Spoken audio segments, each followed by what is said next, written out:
Mr. President. Yeah. I wanted to let you know we found the car.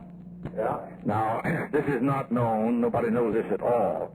But the car was burned, and we do not know yet whether any bodies are inside of the car because of the intense heat that still is in the area of the car.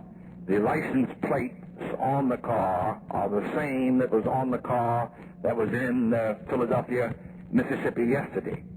And apparently, this is off to the side of the road. It wasn't going toward Meridian, but is going in the opposite direction. Now, whether there anybody's in the car, we won't know until we can get into the car ourselves.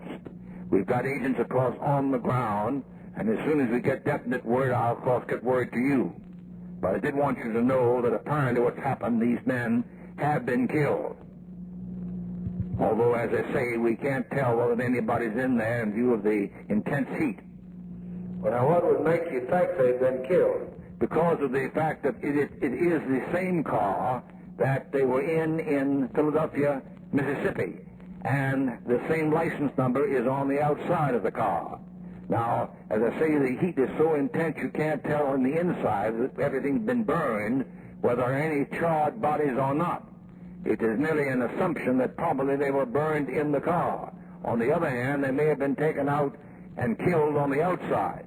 Or maybe kidnapped and locked up. How's that? Or maybe kidnapped and locked up. Well, I would doubt whether those people down there would even give them that much of a break. But, of course, we're going to go into that very thoroughly. Not only as to the fact as to whether they're still alive. If they're not in the car, then they may have been killed and their bodies buried in one of those swamps down there. Where did you find the car? How far from Philadelphia? The car was about, I'd say, 8 miles from Philadelphia, but not in the direction of Meridian. It was in the opposite direction. Now, they had left Philadelphia, according to the reports that we had earlier, to go to Meridian, which is about 20 miles.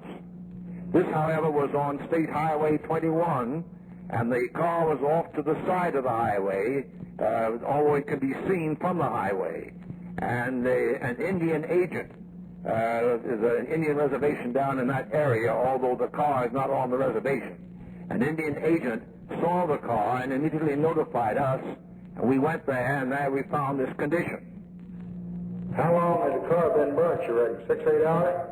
Well, we frankly don't know. The intense heat would have indicated that the car probably had been burning for maybe 6 hours or 5 or 6 hours. What would you indicate? They filled with gasoline and... I would think so, yes.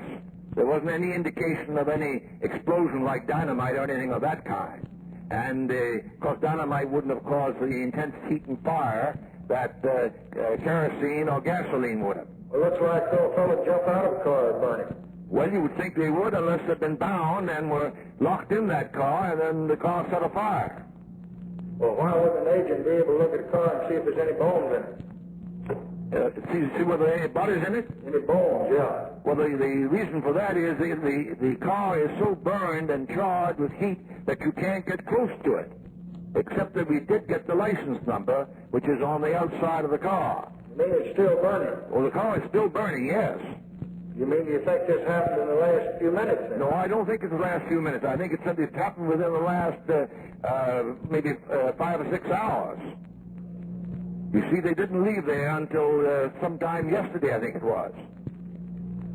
Okay, you call me as soon as you can.